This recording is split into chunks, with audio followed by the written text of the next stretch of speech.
Assalamualaikum! Kagagaling lang namin sa school ng mga bata dahil ngayon ay teachers parents meeting and mashallah, maganda naman lahat ng feedback at medyo may konting hindi naman complain kay Bunso kasi nga, pero normal lang naman yun sa mga bata, yung pagiging naughty, diba? Pero remaining lahat, maganda yung mga feedback sa kanila and natutuwa lang kami kasi alam mo yung mga bata, malaki daw yung improvement nila, sabi ng mga teachers. At ito din yung mga isa sa nagustuhan ko sa eskwelahan ng mga Kuya at Bunso kasi ang mabait na mga teachers talaga. At napaka-approachable pati yung mga ibang parents. So nakakatuwa. Ang bilis ng araw, imagine mo yun, Kuya grade 6 and si Bunso grade 4. So, almost 2 years na rin sila sa amin, kaya almost 2 years na rin sila sa school. And sabi ni Habi, pupuntahan muna namin, pipick up namin yung sina Kuya at Bunso kasi pupunta kami ng Abbottabad Kent para let's see kung matutuloy kami makabili ng chicken feet kasi last time napagbigyan ko sila pero kulang. Sabi ko kasi kay Habi, bili siya ng mga mahigit 2 kgs para i-freezer ko na lang. Kasi mabilis lang naman yung maubos dahil favorite nga namin yun na Kuya, pati si Bunso nagugustuhan na rin. Kaming tatlo lang yung kumakain. Tapos, ginagawa ko kasi fried. Pag adobo ayaw nila. Alam niyo ba, ang kg ng chicken feet dito, which is nabanggit ko na rin naman, sa isa kong vlog is 250 rupees. So, magkano ba yun sa pesos? Halain mo yun from school meeting na topic ko, napunta sa chicken feet agad-agad. So, andito na kami, tatabagin ko lang yung mga bata. And yes, mapakita ko din sa kanila yung result ng kanilang assessment test. Ayan ang Bunso. At alam niyo ba, pagpasok pa lang namin sa gate, nakaabang na siya sa amin na sinatanong niya what happened. What do you think what happened to school?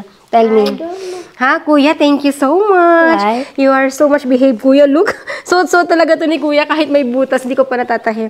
You're so good in school, mashallah. There was no complaint. No complaint to you. Everyone is praising Kuya, right? All is fine. Wow. And you will go also to field trip.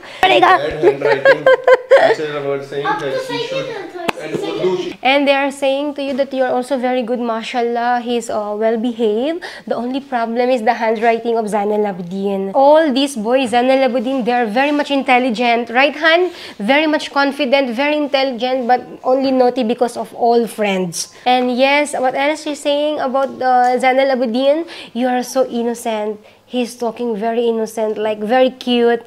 The class teacher was saying. Yes, and yeah, I also met. She said to me too. I also met. What is the name? Your class advisor, Ma'am Mara, the math and science. That Ma'am, yeah, like that. Zanal Abidin is very cute. Yeah, she's also praising you a lot. Well behaved. Mashallah, very good. Okay. Okay, now let's go and fix yourself. Go. Andito na kami sa labas dahil... What happened? Okay. Dahil bibili kami ng shawarma. It's a treat. Yan. Dahil maganda daw yung mga grades nila and performance from school. Pero talagang gustong-gusto namin dito yung shawarma. Like mga sinasabi na napakasarap ng shawarma dito. Para sa mga na-try ko na rin kahit sa Dubai. Alam niyo ba, ang may-ari ng shawarma na to ay mga university student. Tapos, nag-join sila, nag-invest silang magkakaibigan para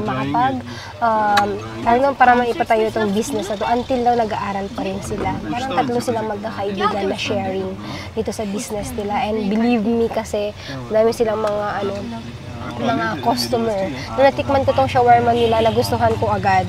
Kasi nga, basta masarap siya. Mula nung dumating ako dito sa Pakistan, ay hindi pa ako nakakakain ng street foods. Meron akong tawag ito, pinatikim sa akin si Habi. Pero kasi ang asawa ko, Pakistani family ko, talagang iwas na iwas sila. Lalo na yung mga binan ko, talagang hindi sila kumakain. So, one time lang, yung gusto ko lang matikman, yung sikat na pani puri, or what do you call pani puri here in Pakistan? Pani puri is Hindi word. We are saying golgappe. Golgappe. Okay? Golgappe. Ngayon, pinatikim lang sa akin ni Habi. Pero si Habi hindi siya kumakain. Pinatikim niya ako ng isang lang. Hindi ko kayang ubusin. Hindi ko alam. Pero yung iba favorite nila. Pero ako talaga, hindi ko talaga siya, hindi ko siya bet. Kahit yung mga bata, hindi nila gusto. Tapos, sabi ko, try ko din yung mga ibang tinitinda yan sa mga street foods. Kasi ang dami rin mga bumibili, di ba? Parang sa atin yung mga ihaw-ihaw. Sabi ni Habi, wag na daw. Pero, katulad ng mga shawarma nila, ganyan, mga pizza nila, kahit sa mga, malilit lang na shop. In fairness, malinis, tsaka napakasarap naman. Gusto ko nga din, mag-vlog ng, eating, trying Pakistani street foods. Yan. Soon. Whenever we are eating street food, but still it's healthy.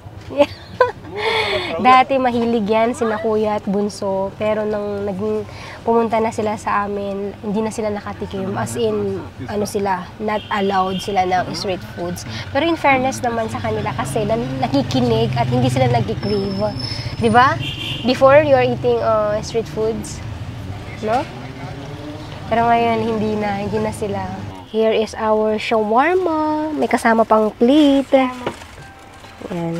You can eat here. Have it also. Papa, yan.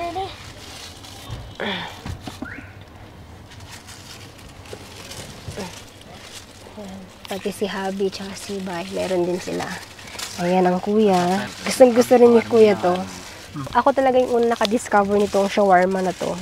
Tapos, in fairness naman, lahat ng gusto ko, gusto din ng mga bata. So, pare-pareho kami ng taste. Pag sinabi kong maanghang, para sa kanila, maanghang din. Spicy? You want ketchup? Fine? We can ask. Taji, ketchup mangwate हैं? What about you, Bunso? It's fine? No? You're not... Oh, here. The plate. Don't make mess. Okay? Have the ketchup. Okay. Pero ang ketchup, Give me the ketchup. diba? In fairness, hindi sila nagtitipid sa ketchup.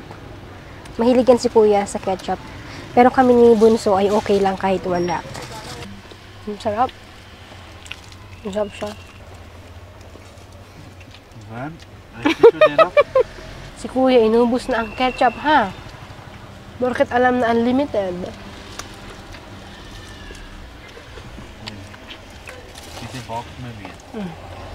Ayan si Kuya na napakatagal kumain, siya ang pinakalas. Tapos hahalikan niya ako. Ang dami pang mga But tastes good, right? Ang price ng shawarma ay 250 rupees pala. Usually I used to order 350, which is with extra mozzarella. But this one is good also, Yeah, ha? The that's simple fine. one is also better. Oo, kasi nga pala yung unang in-order namin is mas mahal siya kasi kung ano-ano pa yung pinapadagdag ni Habi, but this one is better. And now we are going towards Najaf Baji. Di ba, Han? Yes. I-drop kami doon ni Why Habi you at ni Ayas This is Bay. so much low. It's fine. It's fine. Tapos, si Habi at saka si Ayas Bay ay bibili ng chicken feet. Sa nakaraan, bumili kami ng chicken feet pero 2 kgs lang. Tapos sabi ko kay Habi, dagdagan mo na para i-freezer na lang. Eh, hindi siya nakinig. Kala niya kasi matagal daw bago namin maubos. Eh, andun yung mga magpipinsan, di ba? Kahit sina Misam, sina Nadi Ali, Obbe Ali, lahat sila nagustuhan ng fried chicken feet. Kaya ngayon bibili ulit sila. Well, dito na kami kina Najaf Baji. Ayan. Don't let them to make the dinner or something. Yes. No. We will come now. Yes. Thank you, Lafes.